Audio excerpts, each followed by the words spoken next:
Sejam bem-vindos à nossa aula de hoje. Hoje a nossa aula tá muito legal. Nós vamos falar sobre animação. Tem animação aí?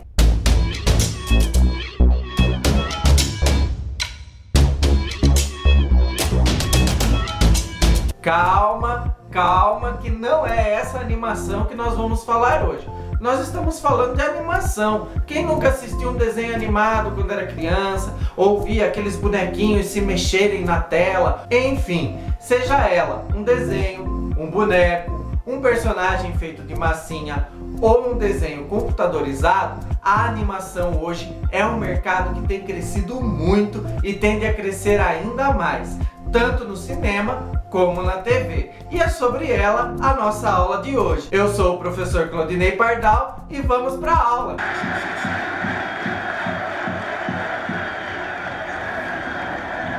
Vamos começar entendendo como é que acontece a tal da animação.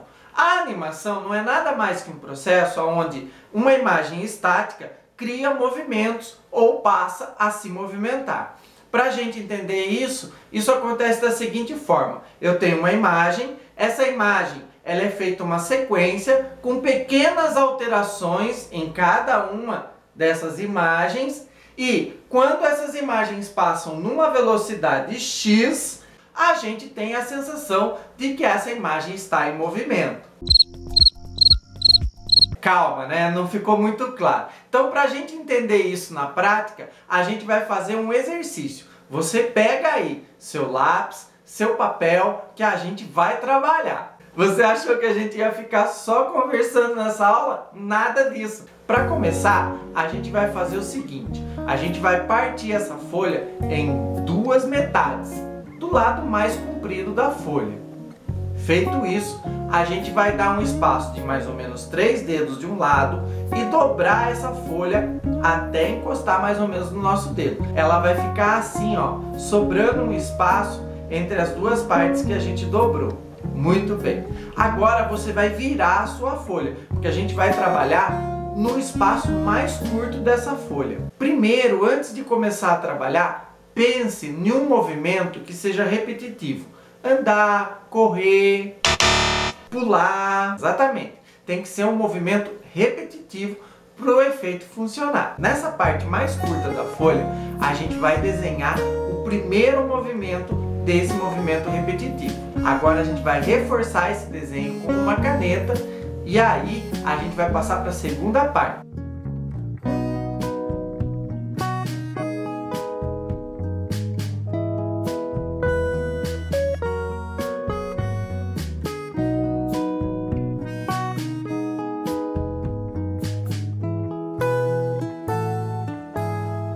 Dobra a parte maior sobre essa que a gente acabou de usar para fazer o desenho. Por baixo dessa folha você percebe um pouco do traço do primeiro desenho? É aí que a gente vai trabalhar. Agora você vai fazer o mesmo desenho, só que você vai alterar algumas coisas. No meu caso aqui, eu vou alterar a posição dos pés e a posição dos braços. Vai para a terceira etapa, que é colorir o desenho. Toma cuidado porque as partes precisam ser coloridas iguais. E agora vem a parte mais legal do nosso trabalho, que é fazer esse personagem se mover. Você vai precisar de um palito, de um lápis ou de uma caneta. Pega essa parte maior do papel e você vai enrolar ela até o fim. Vai ficar aparecendo a primeira imagem que a gente fez. Segura do lado e agora você vai movimentar ou o seu lápis ou a sua caneta ou o palito para lá e para cá. E presta atenção no desenho, você vai ver o que vai acontecer.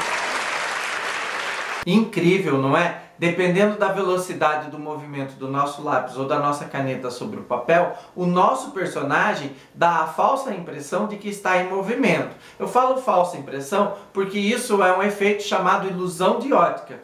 Mais ou menos por volta de 1912 foi descoberto, então, esse efeito, que é uma capacidade do nosso olhar.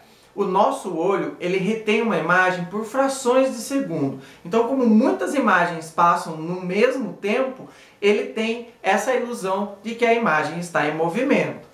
Isso também é o que a gente chama de animação quadro a quadro. Ou seja, são vários quadros cada um com uma diferença, né, de movimentação do personagem ou da cena, e conforme ele passa rapidinho, a gente tem então o movimento acontecendo. Mas não se engane, essa preocupação do ser humano em mostrar o movimento das coisas não é de 1912, já vem de muitos anos. Imagine que lá no período primitivo, o homem das cavernas já desenhava os animais e tinha a preocupação de aumentar o número de patas dos animais para realmente mostrar essa ideia de que eles estão correndo ou se movimentando. Mais ou menos como a gente vê nas histórias em quadrinho, onde o personagem passa correndo e a gente tem as duas pernas principais e depois uma sombra de pernas que acompanha o movimento do personagem. Exatamente para dar essa ideia de que o personagem está correndo.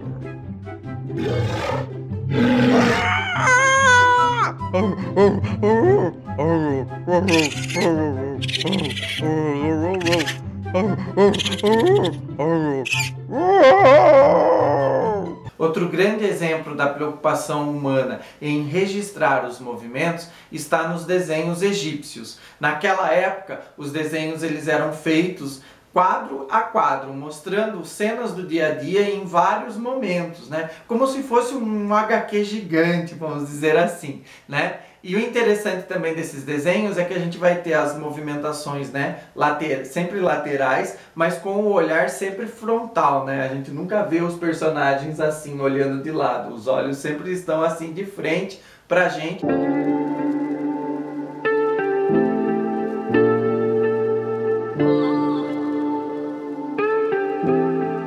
Outro exemplo também são os desenhos feitos nos vasos do período grego, onde os personagens são desenhados em várias posições, mostrando a movimentação que eles precisavam fazer naquela cena.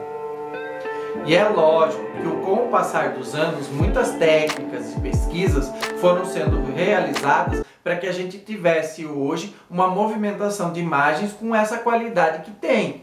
Um exemplo disso é o flipbook, que é uma sequência de imagens desenhadas num livreto que, quando folheado, a gente vê a imagem em movimento.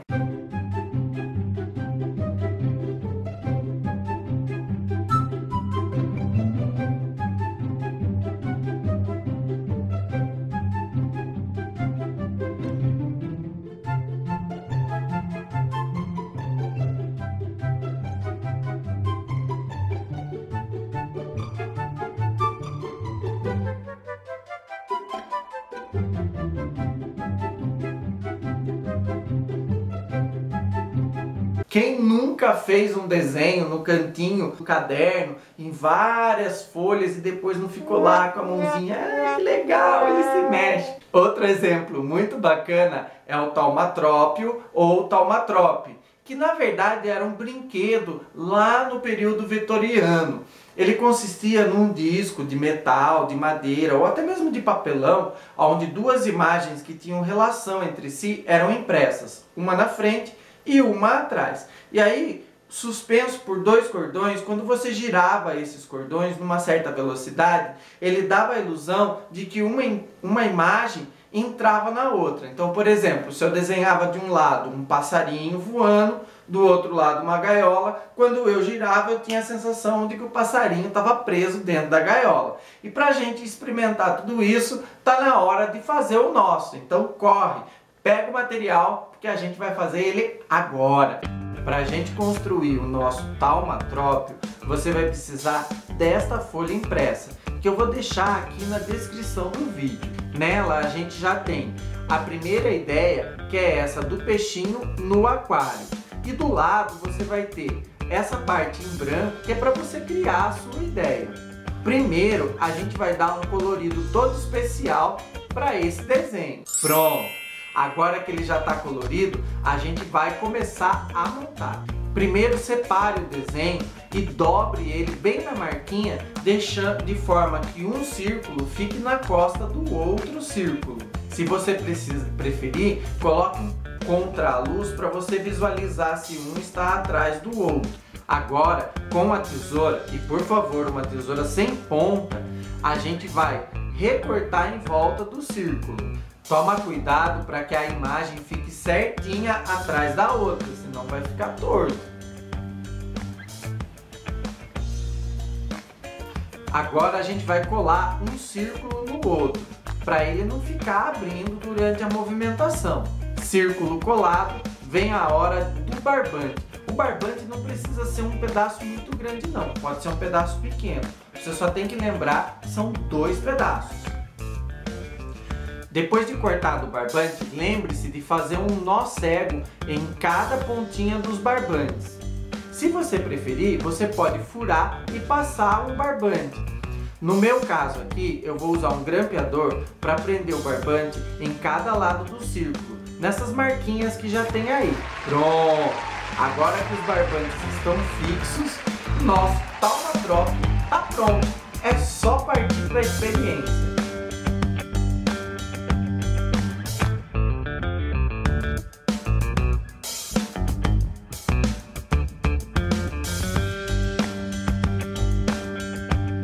Agora vamos entender um pouquinho da história da animação. E como o meu inglês não é aquela coisa, eu vou deixar na legenda aqui o nome original e vou falar no português, que é mais fácil da gente estar entendendo, tá bom? Fases humorísticas de Caras Engraçadas é o primeiro desenho de animação e surge em 1906, trazendo aí a técnica do stop motion e também cenas feitas com figuras recortadas. Outro desenho muito importante é Gert, o Dinossauro, de 1914. Nesse desenho a gente tem pela primeira vez cenário e personagem passando juntos na mesma cena. Outro lance que acontece nesse filme e que é muito importante é que no final do desenho há uma relação entre o personagem de animação e as pessoas reais dentro de um estúdio. Essa técnica, na verdade, foi muito utilizada na década de 80 e 90 pelos filmes hollywoodianos, onde os personagens da animação interagiam com as pessoas, os atores nas cenas. Em 1915 surge então a técnica da rotoscopia. As cenas eram filmadas por um ator e esse filme depois era aberto e em cima desse movimento do ator eram criados os movimentos da animação. Com isso, as animações começaram a ter mais precisão nos seus movimentos. Essa técnica é muito parecida com uma técnica que a gente tem hoje, por exemplo, no cinema, através da computação gráfica. Você já deve ter visto making-offs de filmes em que os atores usam uma roupa muito colada, cheia de pontinhos verdes ou vermelhos, até tem alguns desenhados no rosto, e eles fazem toda a movimentação e isso é filmado e depois tudo isso é moldado, né, na computação gráfica e a gente tem os personagens. Filmes que são muito fortes no uso dessa técnica, a gente tem Planeta dos Macacos e Avatar. Em 1919, a gente tem o Gato Félix, o primeiro personagem de animação a fazer sucesso no cinema e na TV. Já em 1923, com os estúdios Disney, a gente tem Mickey, que marca a história da animação num curta totalmente sonorizado.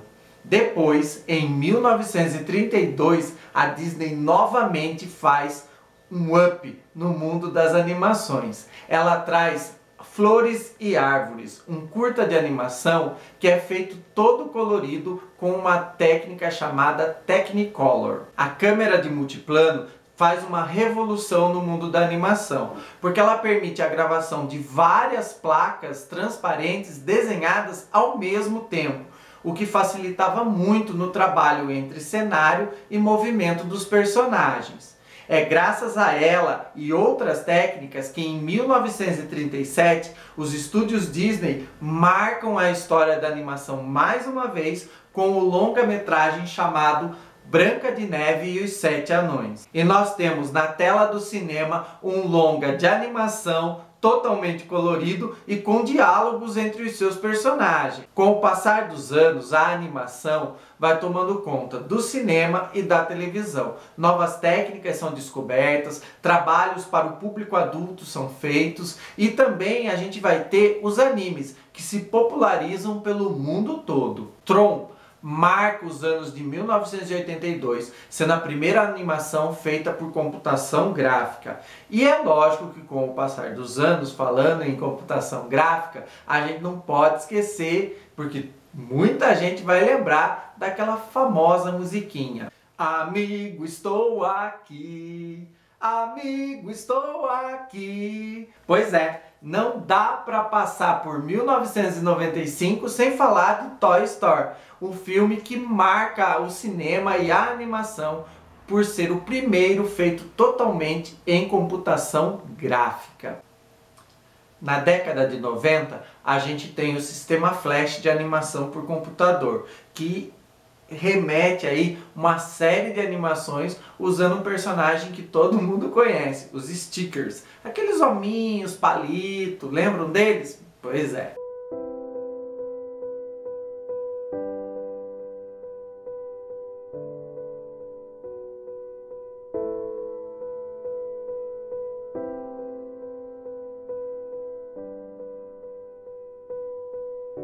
No Brasil, o destaque fica para a Sinfonia Amazônica, de 1953, feita por Anélio Latini Filho, que traz uma riqueza muito grande de animação, ilustração e sonorização, sem contar ainda detalhes preciosos da flora brasileira que aparecem em todo o cenário.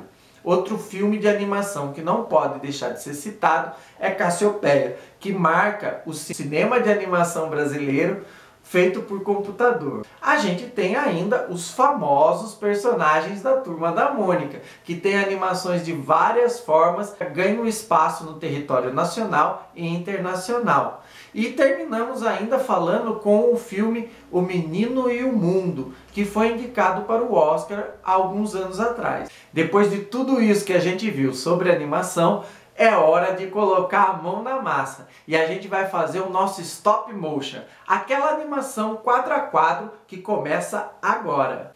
Para nossa animação de stop motion, eu vou usar esses brinquedos. Você pode pegar alguns dos seus irmãos, dos seus parentes mais novos. Para fazer o cenário da nossa história, como eu estou trabalhando com objetos tridimensionais, eu não vou fazer só um cenário de fundo, mas também eu vou me preocupar com um cenário chão. Pronto, agora que a gente já tem o cenário, a gente já tem os nossos personagens. No meu caso aqui, eu ainda estou usando uma iluminação específica e eu vou fazer com o meu próprio celular. Organize bem o cenário, os elementos que vão estar na cena e agora coloque os personagens. Agora vem a parte mais legal. Defina primeiro quais são ou qual é a cena por onde você vai começar.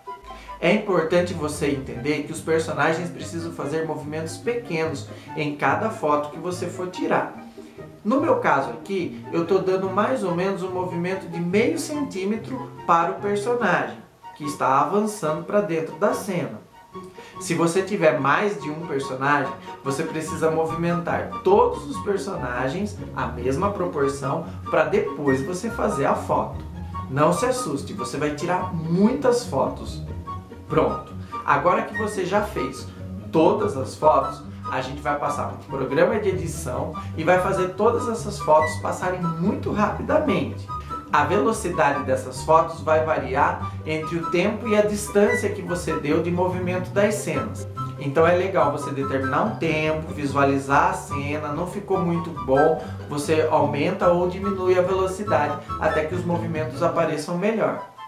Lembrando também que o legal do stop motion é que ele tem esse movimento meio robótico no decorrer da cena.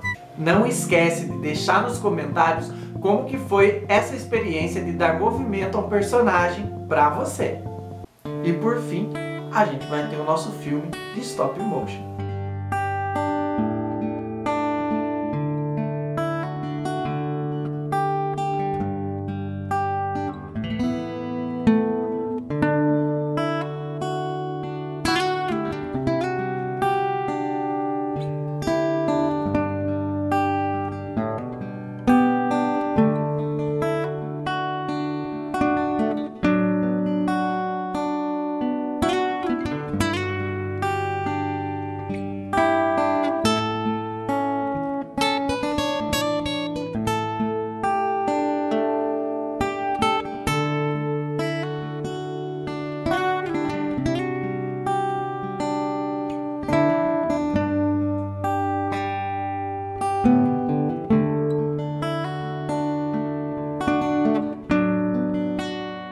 E essa foi a nossa aula sobre animação. Não deixa de curtir, não deixa de se inscrever no canal para você saber tudo o que acontece na arte e nas aulas do Pardal.